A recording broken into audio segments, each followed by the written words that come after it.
আসসালামু আলাইকুম। আমি ডাক্তার তৌশিক হাসান ইমরান। আজকে নতুন একটি বিষয় নিয়ে আপনাদের সামনে আলোচনা করব।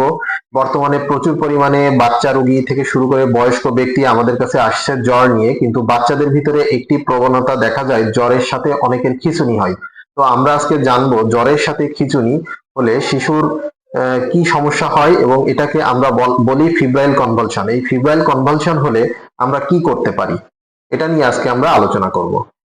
অনেক সময় শিশুর হঠাৎ জ্বর ওঠার পর মা বাবা ভয় পেয়ে যান যখন দেখেন শিশুর খিঁচুনি দিচ্ছে, চোখ উল্টে যাচ্ছে, হাত পা শক্ত হয়ে কাঁপছে বা নিস্তেজ হয়ে পড়ছে। এই অবস্থার নাম ফিব্রাইল কনভালশন। এটি জ্বরের কারণে হওয়া একটি খিঁচুনি মাত্র। এই খিঁচুনিটি সাধারণত 6 মাস থেকে 5 বছরের মধ্যে এই সমস্যাটি বেশি দেখা যায়।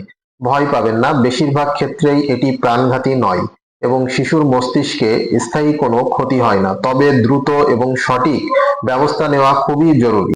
যদি শিশুর খিঁচুনি হয় তখন করণীয় কি?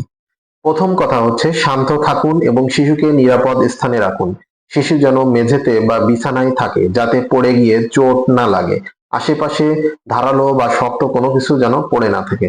2 নম্বর পয়েন্ট যেটি আমরা বলতে পারি, শিশুর খিঁচুনি দেওয়ার সময় মুখে কিছু দিবেন না। চামচ, পানি, খাবার, ঔষধ কিছুই মুখে দিবেন না। এতে দম বন্ধ হয়ে যেতে পারে শিশুর।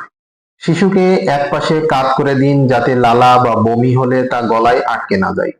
সময় লক্ষ্য করুন, খিঁচুনি 2-3 মিনিটের বেশি যদি হয়ে থাকে বা বারবার খিঁচুনি হয়, তাহলে দ্রুত ডাক্তারের কাছে নিয়ে যান।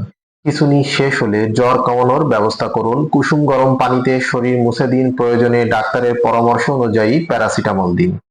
গুরুত্বপূর্ণ পরামর্শটি হচ্ছে, ফিব্রাইল কনভালশন বারবার হতে পারে, তাই পরবর্তীতে জ্বর শুরু হলে আগে থেকেই সতর্ক থাকুন। শিশুদের জ্বর 100 ডিগ্রির ওপরে গেলে তাপমাত্রা কমাতে কাজ শুরু করুন।